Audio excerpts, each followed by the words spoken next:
Hello students. आज मैं pre law 1 history department. आज इससे पहले मैं आप लोग को 1858 इंडियन एक्ट ऑफ 1858 एडी के बारे में बताई थी। कुछ उसके कॉजेज़ भी बताई थी और आप लोग उसको देखे होइएगा, पढ़े होइएगा। उसका कुछ और है जो कि अब रेगुलर मोड में क्लास होगा तो मैं उसमें और डिटेल्स में बताऊंगी। आज मैं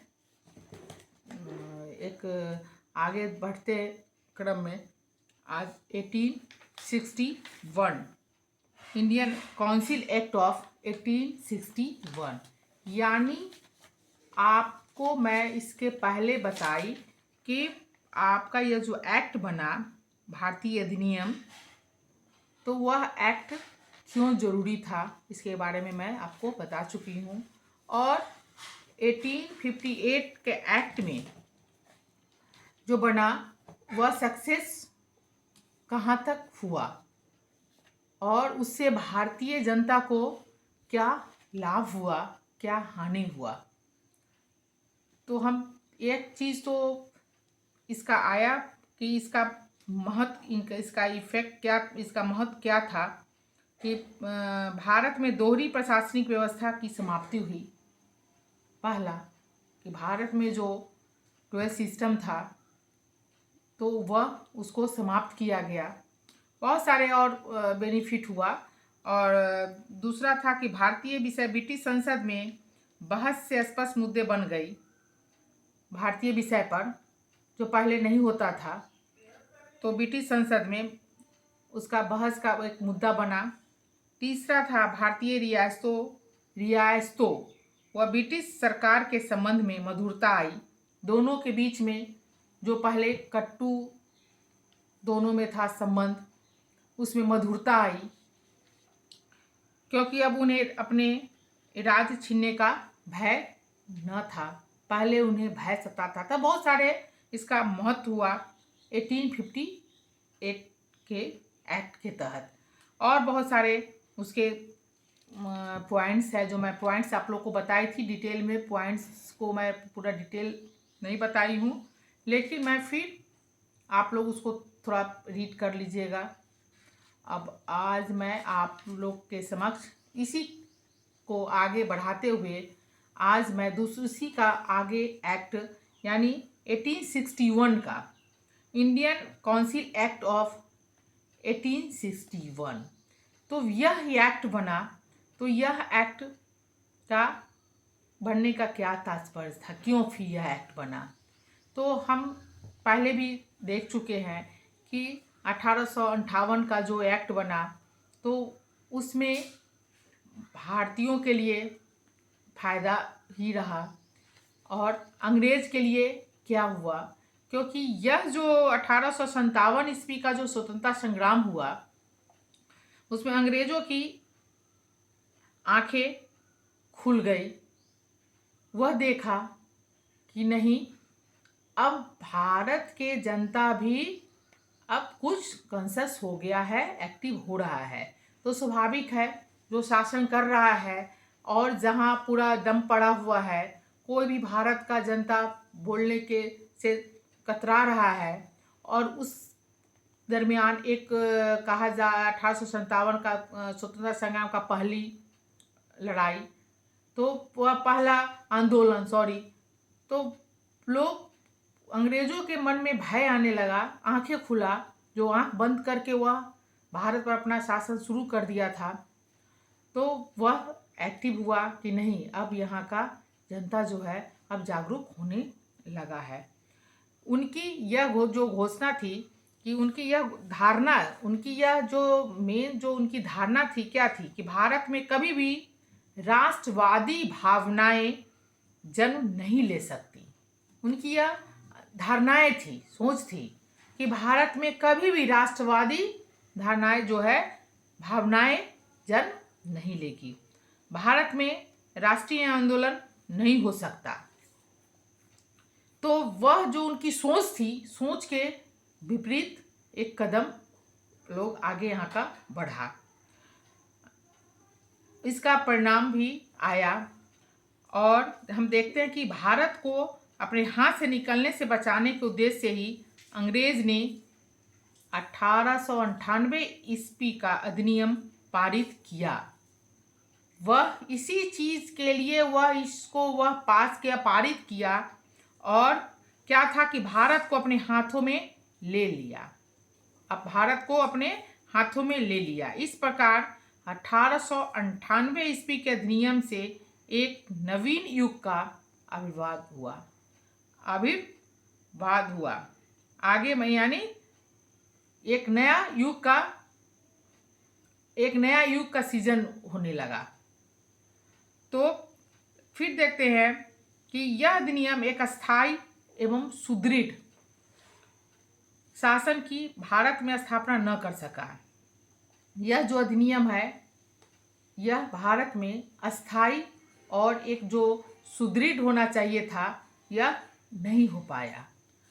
तो अब हम देखते हैं कि यह 1858 ईस्वी के अधिनियम के द्वारा इंग्लैंड से होने वाले निर्देशक व आदेशों से भी परिवर्तन हुआ। इस अधिनियम का भारतीय प्रशासनिक प्रणाली पर ज़्यादा प्रभाव पड़ा और भारतीय जो थे वह असंतुष्ट थे तथा सुधार करना चाहते थे। तो जब यह सुधार करना चाहते थे तो इसमें क्या सुधार हुआ?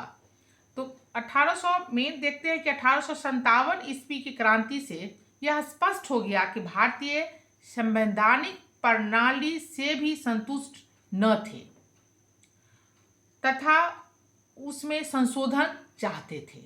नहीं, हमें इसमें भी कुछ संशोधन होना चाहिए। भारतीय संविधान सभा में सदस्य बनना चाहते थे। वह चाहते थे कि नहीं, हमें भी भारतीय संविधान में मेंबर बनाया जाए, सदस्य बनाया जाए, ताकि भारतीय संवैधानिक प्रगति के लिए वे प्रयत्न कर सके। अगर वह मेंबर बनेगा तब जाकर उसमें वह कोशिश करेगा आगे बढ़ने का संवैधानिक प्रगति में। लेकिन जब तक मेंबर नहीं बनेगा तब तक वह आगे कैसे वह कोशिश करेगा। इसलिए यहाँ के जनता को था कि नहीं, हम अभी इसमें संतुष्ट नहीं है। जब तक कि हम असंतोष की भावना तब तक रहेगी जब तक कि हमें इसमें मेंबर नहीं बनाया जाए। किसमें? संविधान सभा में। और तब क्या हुआ कि 1858 ईस्वी में अधिनियम द्वारा भारतीयों को यह अधिकार प्रदान किया गया था। क्या प्रदान किया गया था? यह प्रदान किया गया था कि 1858 ईस्वी में यह मामला इंग्लैंड की संसद में उठाया गया।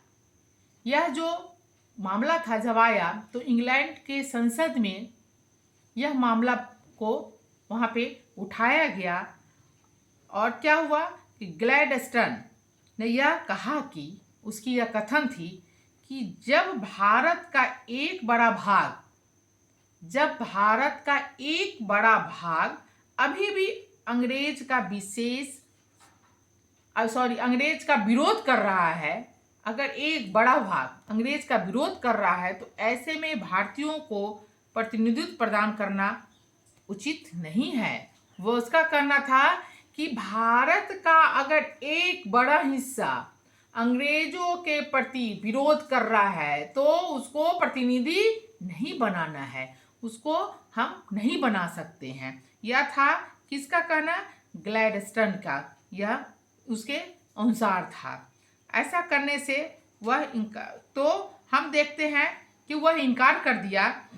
और फिर आगे देखते हैं कि अब क्या उसका नतीजा आता है। तो भारत में जब रेगुलेटिंग अधिनियम के द्वारा शक्ति के केंद्रीकरण की प्रक्रिया प्रारंभ हुई, तो जब हम आपको पहले भी 1833 का चार्टर एक्ट के बारे में बता चुकी हूँ। 1833 ईस्वी के चार्टर अधिनियम, चार्टर एक्ट के द्वारा पूर्ण हुई थी। यद्यपि ऐसा इसलिए किया गया था ताकि ब्रिटिश भारत में एक समान नियम लागू कर सके। इसलिए किया गया था कि भारत में नियम जो भी रूल हो वह एक जैसा हो, ये नहीं कि कहीं दूसरा एक है कहीं दूसरा है। तो वह यह आपको हम एक्ट के बारे में क्लास में आपको बता चुकी हूँ कि वह एक्ट में क्या था, क्या उसमें किया गया था, क्या संशोधन किया गया था, वह आप क्लास में आप लोगों को मैं लिखवा भी दी हूँ। तो उसके बाद यह कहता है क्या कि किंतु शीघ्र ही इस व्यवस्था में दोष सामने आने लगे कि क्या इसका क्या दोष था। तो इस दोष निम्नलिखित दोष था। इतना मैं पूरा डिटेल्स में पूरा इतना मैं व्यक्त अभी नहीं कर पाऊंगी। थोड़ा मैं आपको इसका डिमेरिट बता देती हूँ कि इसका क्या दोष, इसका क्या आया। जैसे इस व्यवस्था से प्रांतीय सरकारें यह अनुभव करने लगे जैसे कि वो बंगाल की काउंसिल के अधीन हो गई हो। उसे लगा कि नहीं, बंगाल के यह काउंसिल के अधीन है, अतः वे निरंतर शिकायतें कर रही थी। पहला था। दूसरा था गवर्नर जनरल की लेजिस्लेटिव काउंसिल अत्यधिक शक्तिशाली हो गई थी, यहाँ तक कि वह वहाँ का गवर्नर जनरल का आदेश मानने से वह इनकार कर देती थी।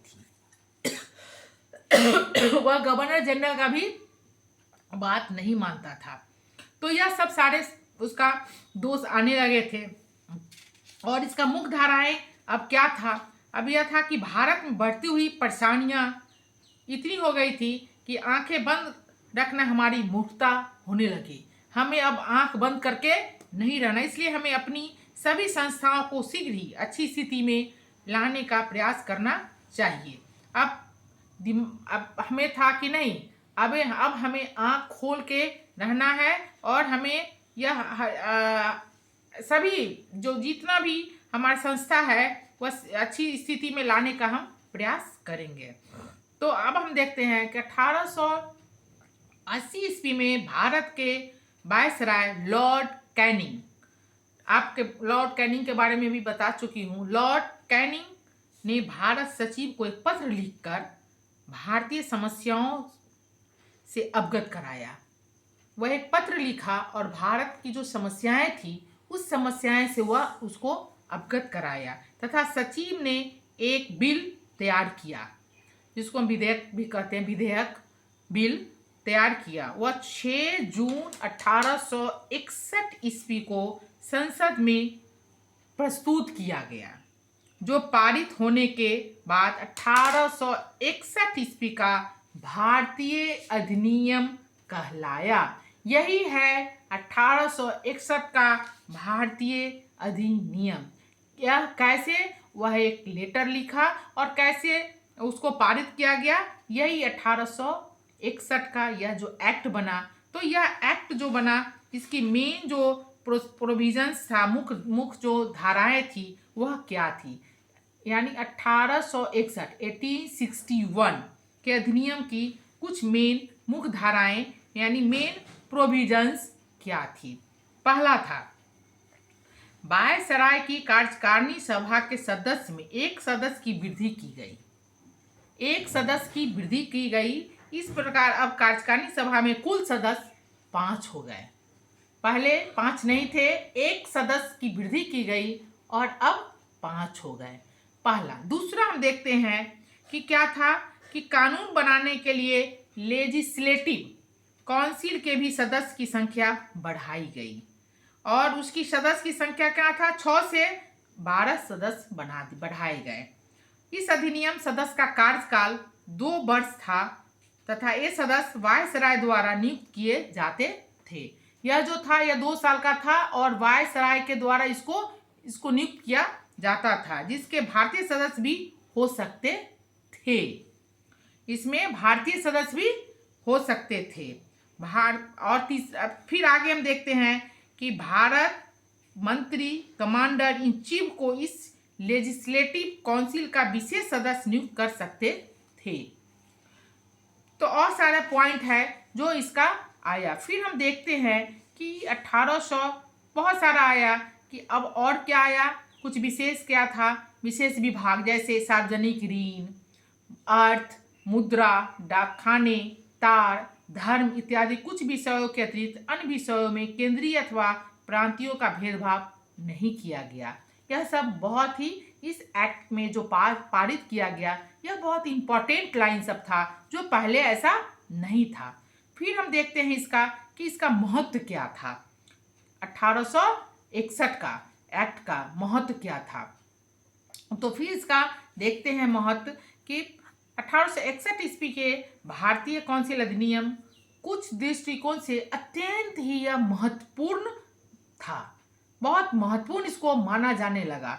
इस अधिनियम की सर्व प्रमुख विशेषता यह थी कि इसमें भारतीयों को भी संवैधानिक कार्यों में भागीदारी बनाया गया। पहले भारतीयों को इसमें भागीदारी नहीं बनाया जाता था, अब भारतीयों को भी इसमें भागीदारी बनाया जाने लगा। इसलिए यह एक्ट जो है यह वेरी वेरी इंपॉर्टेंट एक्ट के रूप में आया कि नहीं, इसमें भारतीयों को अब स्थान मिलने लगा।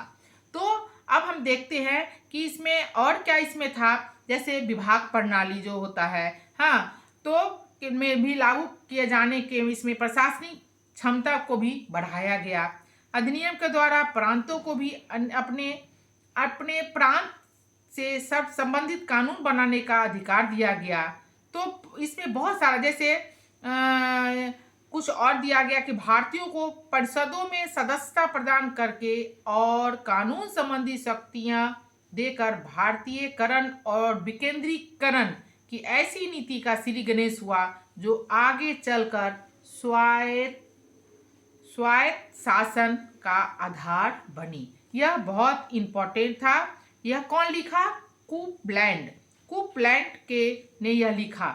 यह जो मैं कोट की थी कि भारतीयों को परिषदों में सदस्यता प्रदान करने और कानून संबंधी भी शक्तियां देकर भारतीयकरण और विकेंद्रीकरण की ऐसी नीति का श्री गणेश हुआ, जिससे क्या हुआ कि स्वायत्त शासन का आधार बना।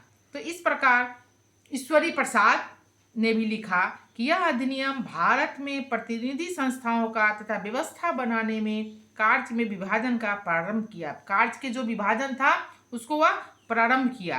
तो सारे हम इस एक्ट के तहत देखें 1861 का जो यह एक्ट पारित हुआ, इसमें भारत की जनता को इसमें हिस्सा बनाया गया, कुछ स्थान दिया गया।